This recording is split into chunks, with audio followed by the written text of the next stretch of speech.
Welcome to section 3.3. This is going to be a crash course in differential geometry. We're going to talk about arc length, curvature, the unit tangent, and then you're going to read about the unit normal and the unit binormal vectors.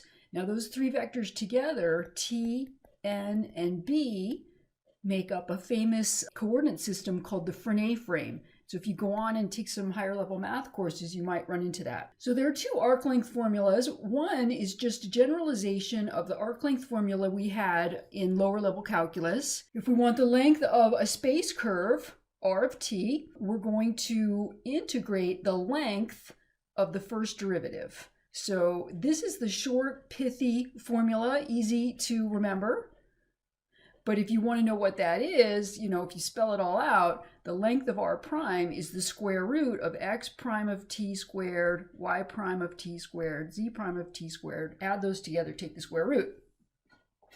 You can also do something called find the arc length parameter with base point A. And I have not assigned any homework problems involving this, but what this allows you to do is reparameterize a curve in terms of arc length rather in terms of t. And there are many reasons you might want to do that because arc length is an intrinsic measure of the curve, whereas t, let's imagine t is time, that's not really an intrinsic measure of the curve. So I took out this part, find the arc length parameter with base point 0, and we're just going to do the first part. Find the length of the helix. Okay, so we're going to be using L is the integral from a to b of the length of r prime of t dt. So we need r prime, that's negative 3 sine t, 3 cos t, 4. And we need the length of r prime, the square root of, we square the x component, the negative gets squared out, so that'll be 9 sine squared t, 9 cosine squared t, plus 16, not 14, 16. I hope a simplification you can do in your head is what I'm going to write it down, but I would hope that you could just do this in your head. Pull out the 9, sine squared t plus cosine squared t is 1. So this is the square root of 9 plus 16, which is the square root of 25, which is 5. Our length is going to be the integral a and b. A is 0, b is 2 pi. We're going to integrate the length of r prime, so just 5 dt, which is 5t between 0 and 2 pi, which is 10 pi. Okay, fairly straightforward. Let's do another one. This is an interesting parameterization of a line. If you let x equal e to the 2t, this is just x 3x, which is the line y equals 3x. So we really don't need a formula to find the length of this curve. We could just find the length of the line segment. But just for fun, we're going to use the formula L equals the integral from a to b of length of r prime of t dt. So in this case, r prime is 2 e to the 2t, comma, 6 e to the 2t, and we want the length of that, so that's going to be the square root. I square the x component, and I get 4 e to the 2t squared, multiply the exponents, that's e to the 4t, plus 36 e to the 4t. Again, e to the 2t all squared is e to the 4t. That's how I got that. So if I add those together, I get 40 e to the 4t. Square root of 40 e to the 4t. Square root of 40 is the square root of 4 times the square root of 10. So that's 2 root 10. And then the square root of e to the 4t is e to the 2t. How did I do that? E to the 4t, take the square root, that's 1/2 power, multiply the exponents, e to the 2t. Okay, so that's what we're going to be integrating from 0 to ln 2. 2 root 10 e to the 2t. This is a straight up Bible formula. A 1/2 comes down, so that's root 10 e to the 2t between 0 and ln 2, which is root 10, e to the 2 ln 2 minus e to the 0, which is 1. Now, e to the 2 ln 2, to simplify that, we need to take this 2 and bring it up as an exponent. So that's root 10 e to the ln 4 minus 1. E to the ln 4 is 4. 4 minus 1 is 3. So 3 root 10. Okay, unit tangent vector is simply the tangent vector normalized so it has length 1. So r has to be a smooth curve in either r2 or r3. Take the derivative, divide by its length. Typically, we draw r in standard position and t on the curve. So I'm going to show you what I mean by that. With this example here, we've got r of t is 2 cos t, 2 sine t.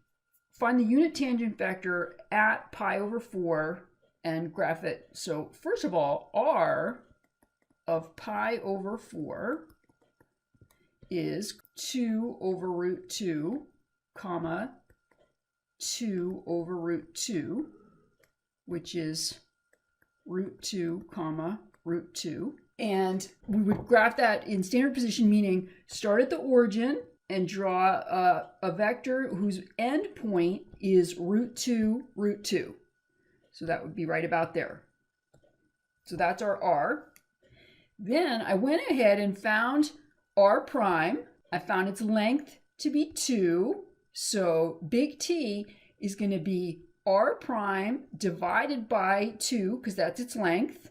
And so this is big T. And you can pause the video, make sure you can follow all those steps. But then I plugged in pi over 4. So T at pi over 4 is this vector here. Now, how do we draw that? We start right here where r of pi over 4 ends. That's our base point. And this would say, since the x-coordinate is negative, you go left 1 over root 2 units.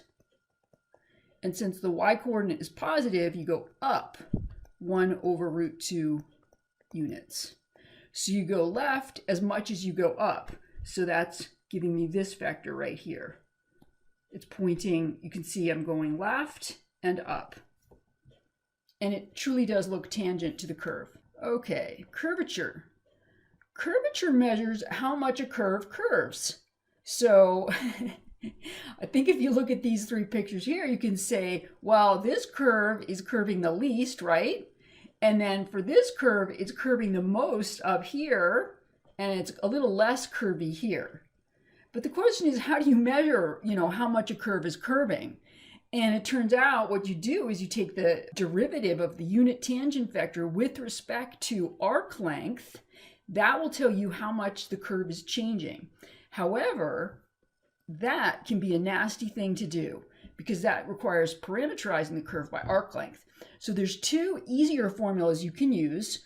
One is my go-to formula. I use this for most everything, but sometimes it's a drag and you want to use this one instead. We're going to do an example of both. So let r of t be this curve. That's a helix. It goes, the x and y are going in a circle, and then the z is going up. So it looks like a slinky being stretched upward. We're going to find t of 0 and kappa of 0. First, we need r prime. That's negative 3 sine t, 3 cos t, and 4. So the length of r prime is the square root of 9 sine squared t plus 9 cosine squared t plus 16. We saw this before. That's the square root of 25, which is 5. So big T of t is r prime of t divided by its length. Here's r prime. So I divide each part by 5. Negative 3 over 5 sine t, 3 over 5 cosine t, and 4 over 5. Okay, now we want big T of 0. So big T of 0 is, 0, 3/5, because cosine of 0 is 1, and 4/5. So that's part of our answer. Okay, the other part of our answer is kappa of 0. So for kappa, I'm going to use the length of t prime divided by the length of r prime. Now, I already know the length of r prime is 5, but I don't know the length of t prime. In fact, I don't even know t prime yet. So what we have to do is take this t here and find t prime. So that's going to be, the derivative of sine is positive cosine, so negative 3/5 cos t, negative 3/5 sine t, because the derivative of cosine is negative, and then 0. So the length of t prime is square root of 9. So you're going to square this. So the minus squares out. That's 9/25 cosine squared t, and then 9/25 sine squared t plus 0. Factor out the 9/25. Cosine squared plus sine squared is 1. So this is just the square root of 9/25, which is 3/5. So now kappa is the length of t prime, which is 3/5, divided by the length of r prime, which was 5. So that's 3/25. And kappa of 0, kappa turns out not to depend on t. And you can see that by looking at the helix. No matter where you are on that curve, the curvature is going to be the same. So kappa of 0 is also 3/25. It's a constant. It doesn't depend on t. And that's that one. All right, let's do another one with the other formula. We're going to find kappa at t equal 1 using the cross product formula.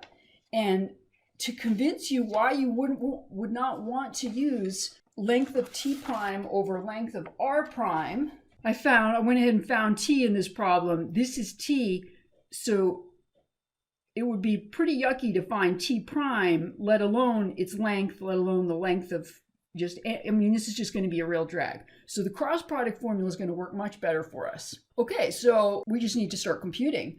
First of all, we need r prime. That's going to be -2, 2t, 3t squared. And we're going to need r double prime, and that's going to be 0, 2, 6t. Now we're going to need r prime at 1 and r double prime at 1. So r prime at 1 is -2, 2, 3, and r double prime at 1 is 0, 2, 6. Right, so we're going to need to cross r prime at 1 with r double prime at 1. So that's I, j, k, and then -2, 2, 3, 0, 2, 6. All right, and so the first coordinate's going to be 12 minus 6, which is 6. The second one is going to be -12 minus 0, which is -12, but we always make the middle term negative, so negative is a positive 12. And then the last guy is going to be -4 minus 0, so -4. So now we need the length of r prime at 1 cross r double prime at 1, which is square root of 36 plus 144 plus 16. And that turns out to be the square root of 196, which is 14. Okay, and then looking at my formula up here, I've got the numerator. I'm going to need the denominator. So I'm going to need the length of r prime at 1. So that's going to be the square root of 4 plus 4 plus 9, which is the square root of 17. So that tells me that the length of r prime at 1 cubed is the square root of 17 cubed, or 17 to the 3/2. Okay, and now we're ready to put it all together. Kappa at 1 is, my numerator is well, I'll just write this formula down one more time. R prime at 1 cross R double prime at 1. And my denominator is length R prime at 1 cubed. Okay, so my numerator is 14 and my denominator is 17 to the 3/2. So there's my answer. And I think in this, I took this from your homework. They wanted a decimal, so I also did add a decimal. That's 0.1997. Okay, so that takes care of that. Here's a couple practice problems for you, and the solutions are at the end. So definitely take the time to do them. It's important that you can take the derivative of this and then simplify the length. When you have to take the square root of the derivative of this squared plus the derivative of that squared, you're going to need some trig identities, and it's important that you be able to do that. And then on your own, you're going to read about the unit normal and unit binormal. And you have one homework problem that requires you to find n and b. Notice that b is just t cross n. So we know how to find t. N isn't much more difficult. You just take t prime and divide by its length. So that's a piece of cake. And then b isn't too tough. You just cross t and n, and you're good to go. All right, and that is the end of this section.